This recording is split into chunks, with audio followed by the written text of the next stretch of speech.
नमस्ते, मैं सौम्या गुप्ता कोप टीवी में आप सभी का स्वागत करती हूँ। कोऑपरेटिव। टिप से रिलेटेड सबसे ज़्यादा पूछने जाने वाले सवाल, जिन्हें हम एफएक्यूज़ कहते हैं, आज हम उन्हें कवर करेंगे। एनसीयूआई के एडवाइज़र एंड कोप टॉक से जुड़े हुए श्री संजय वर्मा जी आज हमारे साथ हैं, जो हमें हमारे प्रश्नों के उत्तर बहुत ही सरल भाषा में देंगे। सर, ये एफएक्यूज़ करने का आइडिया मेरे दिमाग में इसीलिए आया क्योंकि ऑनेस्टली मेरे दिमाग में कोऑपरेटिव को लेके बहुत सारे प्रश्न घूमते हैं और मैं उन्हें सर्च भी करती हूँ बट सरल भाषा में मुझे उनके जवाब नहीं मिल पाते हैं। तो आज मैं उम्मीद करती हूँ कि आपसे बहुत ही सरल भाषा में मुझे उन क्वेश्चंस के आंसर मिलेंगे और मेरी तरह और भी जितने भी युवा हैं, उनके दिमाग में भी प्रश्न घूमते होंगे। तो आशा है कि उनके भी सारे क्वेश्चंस आज क्लियर हो जाएँ। इसी उद्देश्य के साथ आज हम शुरू करते हैं। Thank you so much sir, आपने अपना इतना इम्पोर्टेंट टाइम निकाला और आप हमारे साथ जुड़े। संजय वर्मा जी के पास 30 सालों का एक्सपीरियंस है कॉर्पोरेटिव में। तो आइए इसी के साथ हम शुरू करते हैं। सर, आप कॉर्पोरेटिव को सरल भाषा में कैसे समझाएँगे? कोऑपरेटिव सहकारिता एक संस्था है। कोऑपरेटिव जो सदस्यों की संस्था है, मेंबर्स की संस्था है। कोऑपरेटिव संस्था जो है वो एक मेंबर्स की संस्था है और यहाँ मेंबर्स ही सारे डिसाइड करते हैं कि वो कोऑपरेटिव कैसे चलाएंगे। तो कोऑपरेटिव्स में प्रिंसिपल्स और वैल्यूज, सिद्धांत और मूल्य बहुत इंपॉर्टेंट हैं। तो डेमोक्रेटिक प्रिंसिपल्स, प्रजातांत्रिक प्रणाली से कोऑपरेटिव सोसाइटी चलती है। सारे लोग मिलजुल कर निर्णय लेते हैं और कोऑपरेटिव को चलाते हैं। तो ये एक बहुत ही अ, बढ़िया ऑर्गेनाइजेशन है जिससे युवा जुड़ सकते हैं और युवा मिलजुल कर आर्थिक, सामाजिक कोई भी कार्य है वो कर सकते हैं। अगला क्वेश्चन ये है कि national cooperative union of India क्या है? नेशनल कोऑपरेटिव यूनियन भारतीय राष्ट्रीय सहकारी संघ है। ये जितने कोऑपरेटिव्स हैं, संस्थाएँ, 8 लाख से ज़्यादा कोऑपरेटिव संस्थाएँ हमारे देश में काम कर रही है। तो ये सभी सहकारी संस्थाओं, कोऑपरेटिव ऑर्गेनाइजेशंस की एपेक्स ऑर्गेनाइजेशन है। National cooperative union of India, Hindi में इसे भारतीय राष्ट्रीय सहकारी संघ कहते हैं। और ये पूरी कोऑपरेटिव मूवमेंट को रिप्रेजेंट करती है। इंडियन कोऑपरेटिव मूवमेंट का पूरा प्रतिनिधित्व करती है। तो आप जैसे आप कोऑपरेटिव संस्था की सबसे शीर्ष संस्था है भारतीय राष्ट्रीय सहकारी संघ, national cooperative union of India. अच्छा, और what is the objective of NCUI? मतलब एनसीयूआई का उद्देश्य क्या है? भारतीय राष्ट्रीय सहकारी संघ यानी कि नेशनल कोऑपरेटिव यूनियन के ऑब्जेक्टिव्स बहुत हैं। पहला तो है कि जो सहकारी संस्थाओं से जुड़े जो लोग हैं, जो काम कर रहे हैं, चाहे वो कर्मचारी हों, चाहे वो ऑफिसर्स हों, चाहे वो लीडर्स हों, मैनेजर्स हों, भारतीय राष्ट्रीय सहकारी संघ उनको ट्रेनिंग देती है, प्रशिक्षण देती है, ताकि वो और एफ़िशिएंट तरीके से काम कर सकें। तो इसके लिए कई प्रशिक्षण कार्यक्रम आयोजित किए जाते हैं, ताकि वो प्रोफ़ेशनल तरीके से काम करें। इसके अलावा भारतीय राष्ट्रीय सहकारी संघ समय-समय पे कई कॉन्फ्रेंसेस, सेमिनार्स ऑर्गेनाइज़ करता है। जैसे मुख्यतः इंडियन कोऑपरेटिव कांग्रेस ऑर्गेनाइज़ करता है। जैसे 2023 में इंडियन कोऑपरेटिव कांग्रेस आयोजित किया, जिसका जिसको इनॉग्रेट हमारे प्रधानमंत्री नरेंद्र मोदी जी ने किया। तो ये कॉन्फ्रेंसेस, सेमिनार्स, ट्रेनिंग प्रोग्राम्स और विगत कुछ वर्षों में नए क्षेत्रों में भी भारतीय राष्ट्रीय सहकारी संघ एनसीयूआई ने काफ़ी अ, अच्छे-अच्छे इनिशिएटिव्स लिए हैं। जैसे एनसीयूआई हार्ट हमारे राष्ट्रीय सहकारी संघ में स्थापित किया गया है। एनसीयूआई हार्ट में जो कोऑपरेटिव ऑर्गेनाइजेशंस, जो स्मॉल कोऑपरेटिव ऑर्गेनाइजेशंस जो अपने प्रोडक्ट्स को बेच नहीं पाते हैं, जिनका कोई मार्केट नहीं है, तो हम लोगों ने ऐसे कोऑपरेटिव्स को आइडेंटिफाई करके उनको एक मार्केटिंग प्लेटफ़ॉर्म दिया है, ताकि वो अपनी पदार्थों को ज़्यादा से ज़्यादा लोगों तक पहुँचा सके और उनको इस हाट से उनको काफ़ी अच्छा मुनाफ़ा हो रहा है इन कोऑपरेटिव ऑर्गेनाइज़ेशंस को। और इसके अलावा हमारे एनसीवाई में कॉप किचन भी एक अनूठा एक्सपेरिमेंट शुरू हुआ है। कॉप किचन में महिलाएँ स्वयं सहायता समूह से जुड़ी महिलाएँ बहुत ही अच्छे तरीके से एक कैंटीन चलाती हैं और जहाँ पे न्यूट्रिशियस फूड लोगों को सर्व किया जाता है और उससे वो अपनी इनकम जनरेशन भी बढ़ा रही है। इसी तरह से हमारा इंक्यूबेशन सेंटर है जिसमें हम महिलाओं को ट्रेनिंग देते हैं, प्रशिक्षित करते हैं ताकि वो अपने इनकम जनरेशन बढ़ा सकें। तो ये कुछ वर्षों में हमने अ, कई नए क्षेत्रों में भी काम शुरू किए हैं, जो कि अच्छा जिसके रिज़ल्ट हमें मिल रहे हैं। और सबसे बड़ी बात है कि युवा जो लोग यंग जनरेशन है, वो उसके कई कार्यक्रम हम लोग अपने ऑफ़िस में करते हैं और जिसमें हम उनको कोऑपरेटिव्स के बारे में बताते हैं। तो जितना यंग जनरेशन स्टूडेंट्स हैं स्कूल्स, कॉलेजेस के, वो आते हैं और हमारे हार्ट, इंक्यूबेशन सेंटर और कॉप किचन को देखते हैं और उनसे सीखते हैं कि कैसे कोऑपरेटिव से जुड़ा जाए। अच्छा, जी। और एनसीओए का जो मुख्यालय कहाँ स्थित है? एनसीवाई का मुख्यालय साउथ दिल्ली में अगस्त क्रांति मार्ग पे स्थित है, जो कि अ, सिरी फोर्ट ऑडिटोरियम के ठीक सामने बहुत बड़ा कॉम्प्लेक्स है हमारा, वहीं पे ये स्थित है मुख्यालय। एंड ये जो आजकल हम 2025 को इंटरनेशनल ईयर ऑफ कोऑपरेटिव्स बोलते हैं, आईवाईसी 2025, वो क्या है? इंटरनेशनल ईयर ऑफ कोऑपरेटिव्स जो है वो बहुत ही एक एक अचीवमेंट है कोऑपरेटिव मूवमेंट के लिए और ये इंटरनेशनल ईयर ऑफ कोऑपरेटिव्स कई सालों के बाद मनाया जाता है। तो 2012 में इंटरनेशनल ईयर ऑफ कोऑपरेटिव्स मनाया गया। इंटरनेशनल ईयर ऑफ कोऑपरेटिव्स मनाने का मेन उद्देश्य है ताकि हम कोऑपरेटिव्स में जो अच्छे काम हो रहे हैं, उसको ज़्यादा से ज़्यादा लोगों तक पहुँचाएँ, अवेयरनेस बढ़ाएँ और ये 2025 जो है, वो इंटरनेशनल ईयर ऑफ कोऑपरेटिव्स है और जिसका थीम है cooperatives build a better world. Cooperatives कैसे अच्छी वर्ल्ड को क्रिएट करती है, अच्छी दुनिया बनाती है और ताकि ज़्यादा से ज़्यादा कोऑपरेटिव जो अच्छी काम कर रहे हैं, उससे लोग ज़्यादा से ज़्यादा जुड़ें, युवा वर्ग जुड़े, यूथ उसके साथ कनेक्ट हों। जी।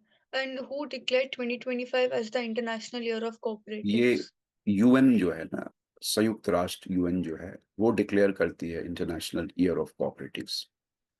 How can cooperatives participate in IYC 2025? Cooperatives जो हैं, जितनी संस्थाएँ हैं, वो इंटरनेशनल ईयर ऑफ कोऑपरेटिव्स में काफ़ी अच्छे तरीके से पार्टिसिपेट कर रही हैं। कई इवेंट्स करा रही है, कई यूथ प्रोग्राम्स करा रही है, कॉन्फ्रेंसेस करा रही हैं, सेमिनार्स करा रही है। तो हर कोई जो है ना cooperative international year of cooperatives को सेलिब्रेट अपने तरीके से कर रहा है। अब जैसे भारतीय राष्ट्रीय सहकारी संघ है, वो हर राज्य में जाके इंटरनेशनल ईयर ऑफ कोऑपरेटिव्स के बारे में लोगों को बताती है, वहाँ कॉन्फ्रेंसेस, सेमिनार्स करती है और जितनी सक्सेस स्टोरीज़ है, ज़्यादा से ज़्यादा लोगों तक पहुँचाती है। तो इसी तरह से हर कोऑपरेटिव ऑर्गेनाइज़ेशन एक इंटरनेशनल ईयर ऑफ कोऑपरेटिव्स में अपना कैम्पेन शुरू कर दिया है कि ज़्यादा से ज़्यादा जो हम काम कर रहे हैं, उसको लोगों तक पहुँचाएँ और उसके लिए सोशल मीडिया का भी माध्यम बहुत कोऑपरेटिव संस्थाएँ उसको अपना रही हैं। एंड सहकारिता मंत्रालय कब स्थापित हुआ? सहकारिता मंत्रालय जुलाई 2021 में स्थापित हुआ। What is the role of ministry of cooperation? Ministry of cooperation का है पूरे वो जितने कोऑपरेटिव सेक्टर है, उसके जितने कार्यक्रम हैं, मेजर स्कीम्स हैं, वो सारी बनाती है। इनिशिएटिव्स लेती है, नए-नए इनिशिएटिव्स लेती है ताकि भारत में कोऑपरेटिव सेक्टर और भी स्ट्रॉन्ग हो और ऐसे-ऐसे सेक्टर्स में वो काम करती है जो कि वीक है, जहाँ पे उसको स्ट्रेंथन किया जा सकता है और इसके अलावा नए-नए क्षेत्रों में भी वो इनिशिएटिव्स ले रही है। जैसे for example primary agriculture cooperative society है। वो सबसे जो कोऑपरेटिव मूवमेंट का जो वो फाउंडेशन है, उसको वो मिनिस्ट्री ऑफ कोऑपरेशन ने काफ़ी स्ट्रेंथन किया है। उनको अ उनका जितना प्रोफ़ेशनलाइज़्म किया है, उनके कंप्यूटराइज़ेशन किया है और उनको नए-नए क्षेत्रों में उनको अपना कार्य जो है ना क्षेत्र बढ़ाने का नया इनिशिएटिव लिया है। तो इसके अलावा और भी कई क्षेत्रों में जैसे मॉडल बायलॉज़ बनाए गए हैं। मॉडल बायलॉज़ बनाने के लिए प्राथमिक सहकारी समितियाँ जिसको पैक्स बोलते हैं, मॉडल बाय व लॉ बनाने से वो और भी कई तरह की आर्थिक गतिविधियाँ वो कर सकते हैं, इकोनॉमिक एक्टिविटीज़ कर सकते हैं। क्योंकि मेन कार्य इनका जो है क्रेडिट है, लेकिन अ, मॉडल बाय लॉज़ से वो और भी अ अ, क्षेत्रों में अपना कार्य क्षेत्र बढ़ा सकती हैं। जी, सहकारिता मंत्रालय किस तरह कोऑपरेटिव सोसाइटीज़ को सहायता प्रदान करता है? सहकारिता मंत्रालय कोऑपरेटिव्स को पहले तो सबसे बड़ी बात है कि उनको जैसे फॉर एग्ज़ाम्पल एजुकेशन फंड है, तो एजुकेशन फंड के मामले में जितनी मल्टी स्टेट कोऑपरेटिव सोसाइटीज़ है, अगर वो कार्यक्रम करना चाहती है, प्रशिक्षण कार्यक्रम करना चाहती है, स्टडीज़ करना चाहती है, तो एजुकेशन एंड ट्रेनिंग से जो-जो गतिविधि जो उनके रिक्वायरमेंट्स हैं, तो उनको वो फंड करती है, उनका प्रपोज़ल देख के, वायबिलिटी देख के। तो कोऑपरेटिव संस्था के लिए वो अब जैसे उसके लिए फाइनेंशियल असिस्टेंस देना, फाइनेंशियल सपोर्ट करना, तो ये एक बहुत बड़ा इम्पोर्टेंट रोल है कोऑपरेटिव संस्थाओं को स्ट्रेंथन करने के लिए, उसमें प्रोफेशनलिज़्म डेवलप करने के लिए। तो ये बहुत बड़ा काम कोऑपरेटिव मिनिस्ट्री कर रही है और अभी वो नेशनल कोऑपरेटिव पॉलिसी भी बना रही है। नया नेशनल कोऑपरेटिव पॉलिसी बना रही है, जिससे कोऑपरेटिव्स और भी प्रोफेशनल तरीके से काम कर सकें।